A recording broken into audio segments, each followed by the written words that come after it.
Greetings and welcome to the Dr. J Vlog series. It's Tuesday, July 1st, 2025. Happy Canada Day for those who celebrate.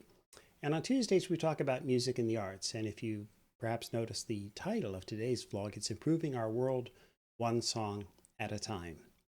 And so this vlog's the easiest one probably I've ever had to make. And as a result, it's the hardest one ever. What do I mean by such an obviously contradictory statement? Well, my view of art in general is that it can't help but really improve the world. So there's my bias. And of course, we'd have to agree then on some kind of a common sense approach to what we mean by art. Very subjective thing, right? There's always disagreements.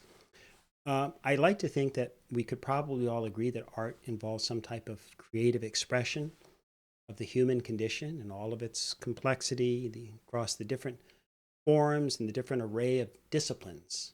Right? There's the visual arts like painting, sculpting, and drawing, etc. There are the performing arts, obviously, like theater and dancing, magic, many other things. And there's music and literature and film and much more. So in general, I view anything as art that gives meaning and expression to our lived experiences in this world, based on whatever evokes powerful emotions, produces or elicits some kind of judgment of beauty, maybe stirs our imaginations in that regard, and stimulates our thinking at times about how to look at things or look at the world or look at life and etc. in different ways, from different perspectives, if you will. And so, again, I know there's always a subjective component, but I like to think that at some level, we could probably all agree then on some basic parameters of what constitutes art. And with some patience and learning, most of us, I think, could agree most of the time. Few exceptions. Let me give you a simple example of what I'm talking about. So a friend of mine is an artist, and this is, 40 years ago, back when we were in our 20s, right? And he was a painter in particular. And so, I don't know a lot about painting. I'll just be quite frank with you. And one day he just said, "Hey, Joe, I want you to see this painting that I've just completed." And I said, "Okay, sure." He was, really cute. He wanted to get my feedback. And so again, I was like, a little bit nervous, like, oh, okay. So he said, "All right, I just want you to stand in front of this painting." So I did. I was just looking directly at the painting. And he said, "Tell me what you see." And in all honesty, I mostly just saw these kind of different hues of blue, the color, blue, right? Splotchy here and there, lots of waves splashing across the canvas. But I knew it wasn't meant to be an ocean, if you catch my drift. But it was just all these images and so forth. But it didn't really strike me as anything in particular. So I wasn't really sure what I was supposed to be seeing or how I was supposed to be interpreting this piece of art. So I said, "Listen, I'm sorry, I don't really know what, I see the blue, I see some, some waves, etc. But I don't really know, nothing really stands out for me. I don't know what to tell you." And so he said, "Oh, no problem." He says, "Okay, now come here. So I want you to look at this again and he moved me over to like at a 45-degree angle. And now look at it again." And so I did. And then suddenly my eye sort of zeroed in on something. And it looked to be some type of a Christian cross, if you will, hidden within these layers of blue. And I said, "Hey, cool, I see a cross in the painting now from this angle." And then he told me, "Yeah, I call this one Crucifixion Blues." It's the name of the piece. And suddenly I sort of understood the painting, or at least my eyes were opened up a bit more, and I had a different perspective. Again, it's not that I know a lot about painting, but I knew it was art, but I didn't really know how to interpret it. And that's often the case, and especially in fields where, we have more limited knowledge and experience. Another one for me is dance.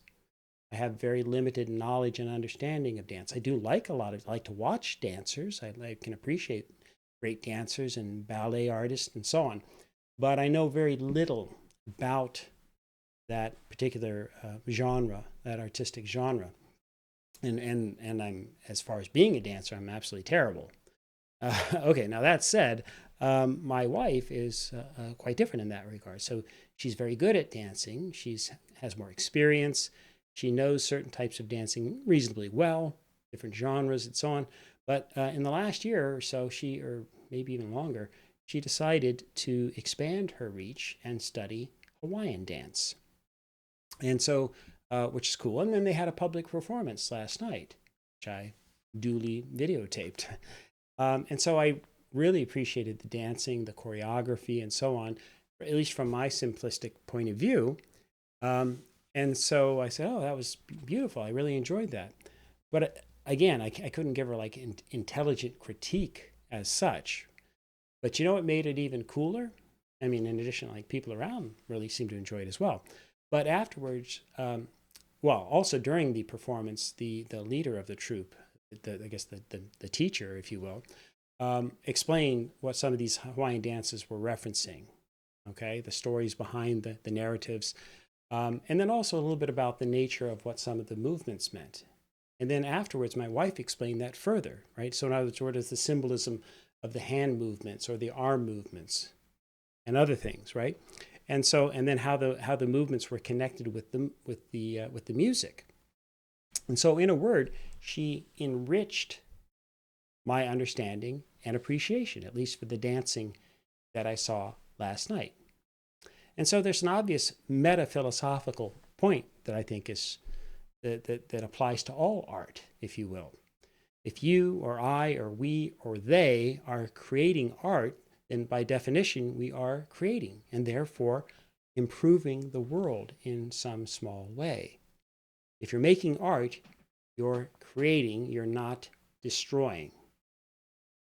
And so each of us, I think, can do some type of art or be creative in some way or another, or maybe many different ways. And so think of what you love. Think of the activities that really get your creative juices flowing. And when you're being creative, whatever the nature of the discipline, doesn't that make you feel alive? Doesn't it make you feel good, inspired, and so on? Isn't it the antithesis then of being destructive? And I think of rap and hip hop music that way too. Think of how many incredibly creative people there are who are doing really cool things with their beats and with their lyrics, their creative use of sounds and sampling and rhythms and so on. And yet some people denounce rap and hip hop in scathing terms. And they'll even say things, that's not even music. And I think, well, of course it's music. It's perhaps just a different kind than what some people have been accustomed to, what they're used to, what they've experienced growing up and so on. And so I personally, I love many different rap artists, even though I didn't grow up in an era where that was particularly prevalent. There was a lot of R&B, there was other genres, but not so much the rap and hip hop. Anyway, and so, but I learned over time, I got exposed to the music and I learned a lot more about it. And even back in the day, before I was, I'm reasonably knowledgeable these days about rap and hip hop, but back in the day, even back in the 1980s, I was actually buying CDs, so I have the original, Public Enemy CDs and Run DMC and so on. But anyway, that's getting a little bit off the center theme here. But the point is that I've always enjoyed different types of rap and hip hop music, and especially in the 2000s and the 2010s when I was coaching a lot of basketball, and that's what the kids were mostly listening to. So I was no expert, but I certainly became familiar with a lot of the rap and hip hop music the first couple of decades of the 21st century, shall we say, and we're going back into the 1990s. And then I have my own favorites too, right? So I'll admit it, I still love songs like T.I. and Justin Timberlake's Dead and Gone from back in 2008. And I have my own personal favorites in that regard. Okay, but Dr. J, what about the vulgar and sometimes misogynistic lyrics that come through in the rap music? And you're telling me that's art? And no, that's not exactly what I'm saying. I say, of course, a rap artist is just that. They are an artist. Okay, so I'm changing up the view there to make my point. And that's great. So again, there's all kinds of different artists. Whether we fully understand the art is a different question. But I do believe deeply that there are rap artists and musicians who have very unique ways of expressing themselves. You may or may not understand what they're getting at. Okay. But beyond that, the key there is that word art in the middle of rap artist, A-R-T. And what happens then if we take away the art from a rap artist? Okay? So as long as they're doing art, yeah, they're a rap artist.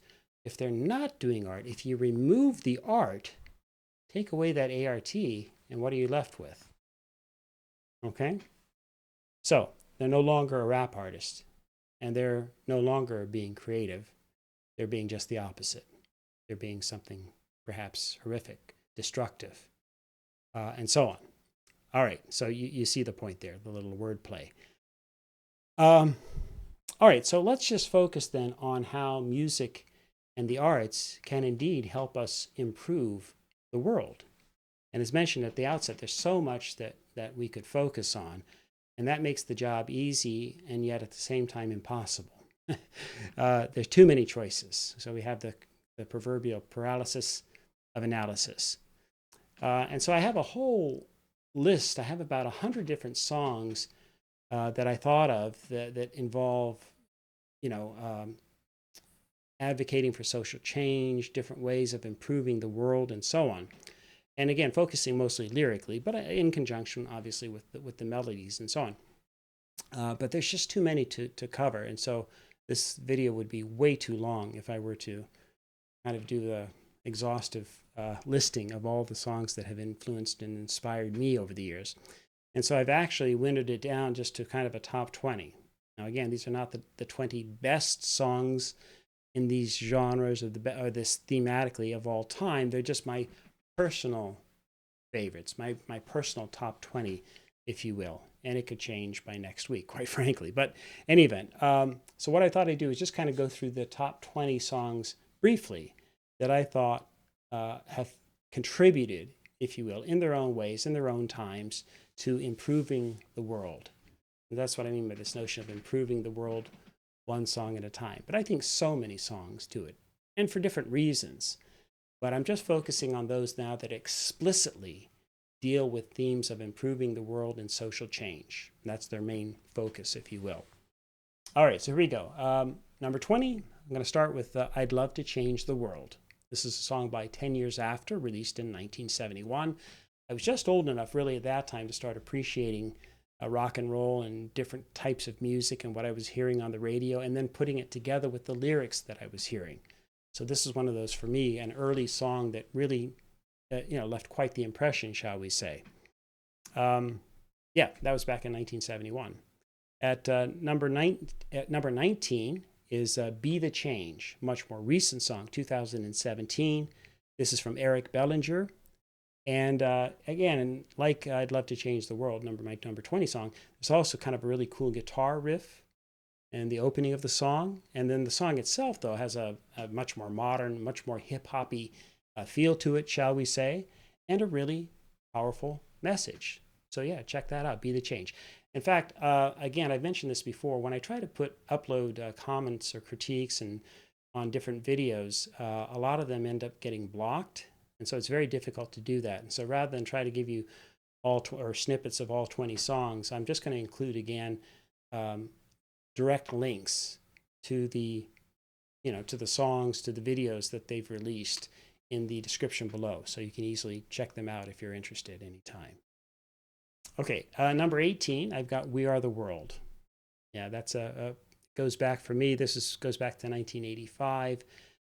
This is written by Michael Jackson and Lionel Ritchie, and it was a relief effort, raise money, and they brought all kinds of dozens of friends together to sing a line or two on the song. I'm sure most of you know the broad story in that regard.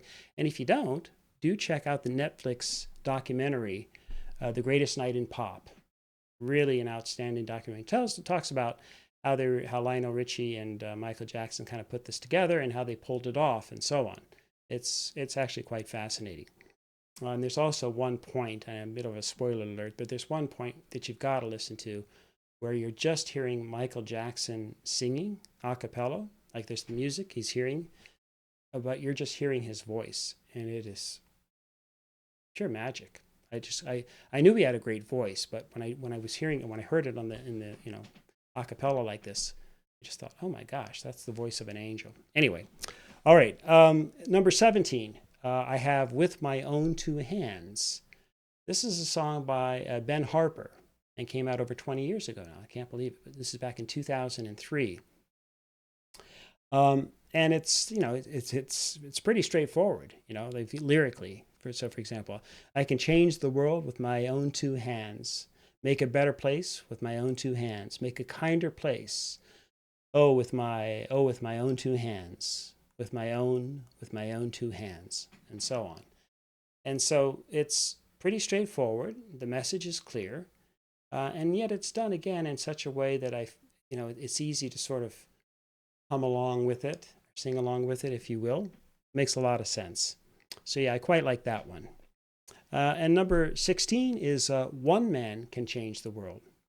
This is by Big Sean featuring Kanye and John Legend.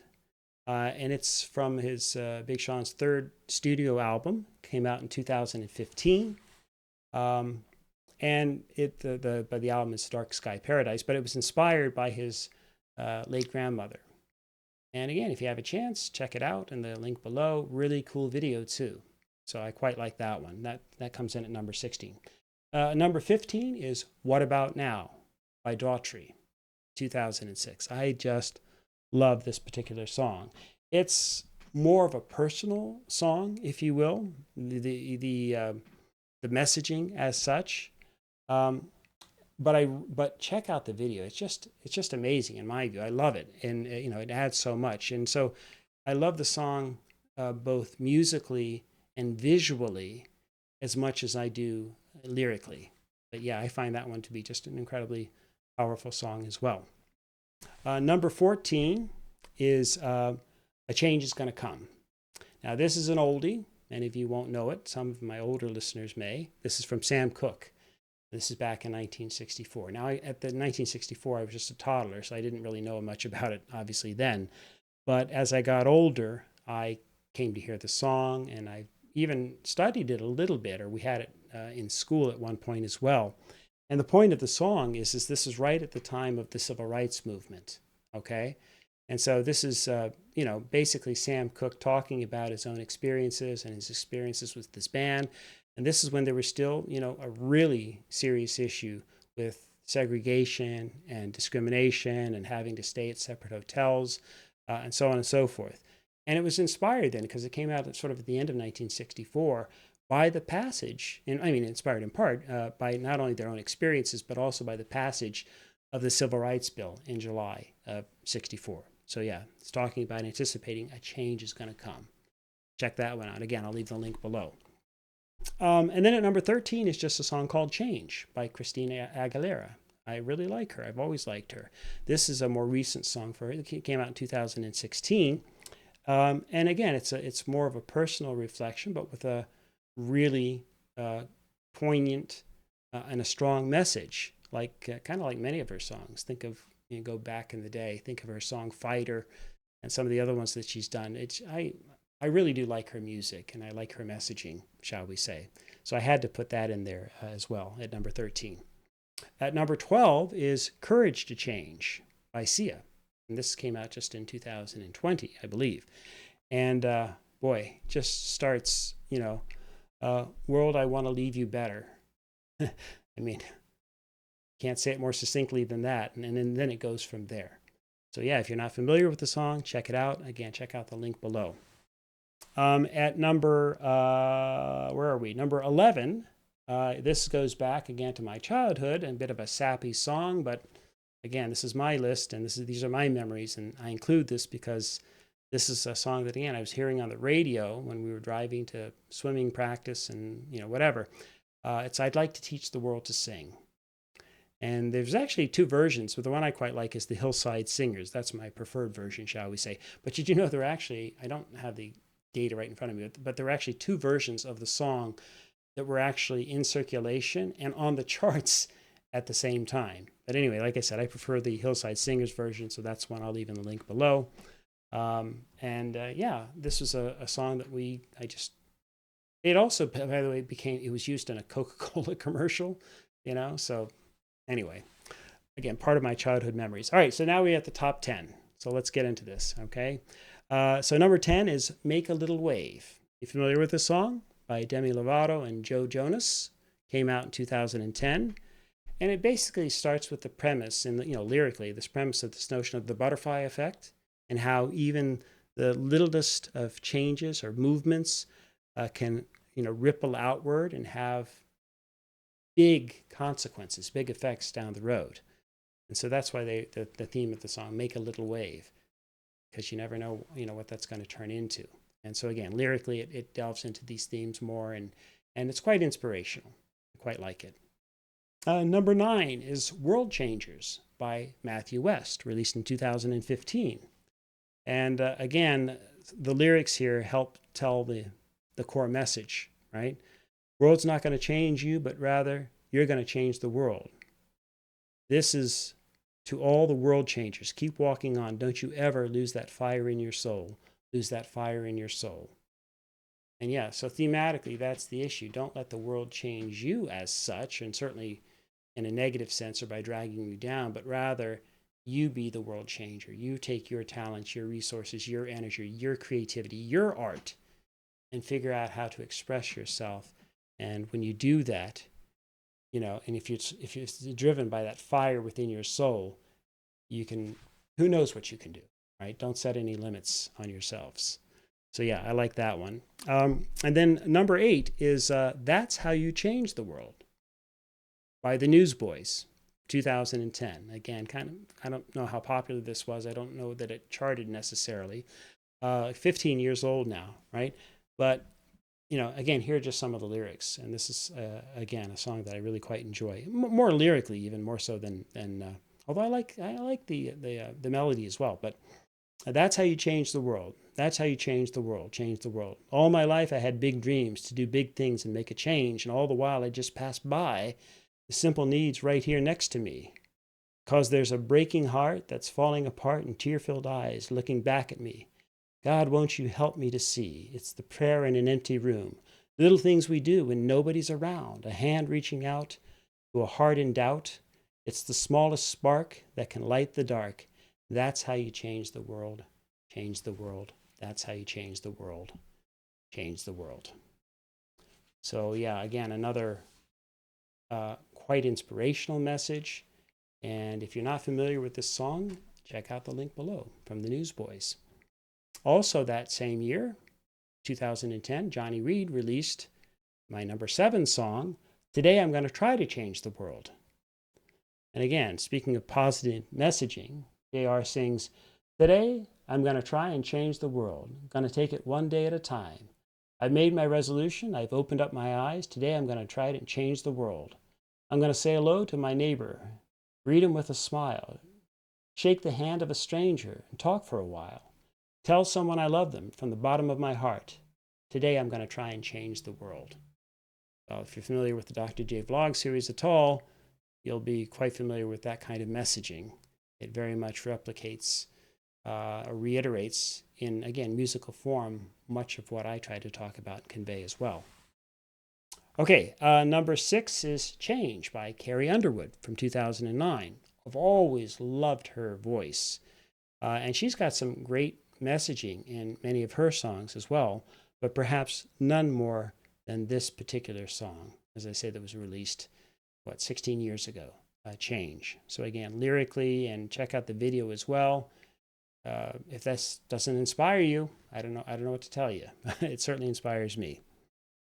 All right, now we're at my top 5. And these are going to mostly be older songs because, again, this is a reflection more of my own lived experience, my own memories, and so on. But at number 5, I've got The Times They Are A-Changin' by Bob Dylan, released in 1964. This is a song, of course, I didn't know much about. I was too young at the time. But they actually had this song, I remember, in a music book at school. And I actually remember as an elementary school child reading this at some point along the way. And then I heard the song on the radio at some point, and I kind of connected the dots. And I thought, oh, well, this is interesting. Now, again, I didn't have the sophistication as a young child to truly understand what he was talking about. But I like kind of the storytelling aspect of all of this. And it just sort of resonated. I don't know why, but it made sense in my little, youngster's brain. And it really stuck with me. And then I guess from there and from other songs, there's similar types of songs, I always gravitated towards storytelling kinds of songs, if you will, right? Not just the change songs, but all kinds of stories. Anyway, but yeah, that was a biggie. That was really kind of one of those iconic moments in pop culture, popular music, shall we say. The Times They Are Changing by Bob Dylan. At number 4, I've got He Ain't Heavy, He's My Brother. This is a song by the Hollies, not sung by Graham Nash. This was released in 1969. Again, it's a timeless message of looking out for the welfare of each other, no matter what your station in life, no matter what your circumstances. I love how this original version was produced, and I love, in particular, Kelly Gordon's vocals. They are just sublimely beautiful on this particular track. I've never turned this song off when I've heard it on there. Like every time, I don't hear it that often, of course, anymore. It's over, 50 years old. But when it comes on the radio, it just takes me back, and it's just such a powerful, an important song in my own life. And as I say, and a truly beautiful song too. All right, and then at number 3, this one might surprise some of you. It's simply called Change the World, and it's by Colby and Awu. Yeah, 2013. And it's a really cool blend of singing and rapping, seamlessly kind of interwoven together to create this song. And in a way, when I think of rapping and singing, I think of that song that I mentioned earlier that I really like by T.I. and Justin Timberlake, Dead and Gone. Again, you've got a rap theme, series of stories being told there, but then you've got Justin Timberlake coming and singing with his much higher voice and this very beautiful singing that complements what T.I. is rapping about. Anyway, so in a broad sense, that's what we're hearing in Change the World too, right? And so with Colby and Awu. But the point is that they touch upon just about every possible form of diversity and this theme of acceptance of everyone across the span of humanity. Okay, I mean, honestly, if you go through the lyrics, they cover just about everything, okay? And again, there's probably going to be people out there who absolutely hate this kind of messaging, right? But I'm guessing they're probably not watching the Dr. J vlog series. Okay, they're probably, listening to other folks. That's their prerogative. But just in terms of this particular song, the concluding lines could be literally posted on my own, website or YouTube channel. It's almost exactly what I thematically deal with, in large measure. So the last lines of this particular song, okay, the last lyrics. This song goes out to every single member of the human race. Each action you take has an impact on the rest of humanity. So make your life about something positive and do something good to make a change. The world needs you. So, yeah, that's the message. And that brings me, of course, to number 2, which is certainly my childhood favorite, and the first song that I ever learned to play on the piano, Imagine by John Lennon, Yoko Ono. So again, released in 1971. What can I say? I just always loved the song. I always play it in my sets these days, whether it's on piano or if I'm playing guitar, I'll play it on the guitar. I don't care. And again, most people love to sing along with it. There's some haters out there, but I've got to let them go. Okay. And then finally, my number 1 song, I don't know if it's a surprise or not, by Bob Marley and the Wailers. The few of his songs I like that kind of fall into this area. Think of War, for example. But this one in particular is One Love. So yeah, One Love, it was actually recorded and released back in 1965. And it was the theme song all those decades later when Farnaz and I got married. One Love. And so, yeah, it's about, one love across of all of humanity. It's about one love spiritually, and so on. And yeah, you don't need me to tell you any more about it. Just check it out. Have another listen if you haven't heard this song in a while. And listen closely and feel the music too, the reggae, obviously. But it just seeps through you, right? In a different way than Imagine does, right? Imagine has a different feel, a different vibe, but it too washes over you. And then One Love, as I say, from a different genre, also, speaks to this universal messaging. And as I say, it just, for me, it's just incredibly inspirational. So yeah, these are just some of the songs, only 20 that I've given you today, that 20 songs that are helping us to sort of change the world one song at a time. And as I say, I've got about another 100 here that I couldn't get to today. All right, so that's it for today's vlog, a long one. I hope you appreciate it. And yeah, we'll see you tomorrow. We'll continue to tackle this theme on the Dr. J vlog series this week of improving the world. And as ever, in the meantime, may you and yours continue to create peace in your lives, nurture love in your hearts, and dole out hugs in abundance. Hope to see you tomorrow.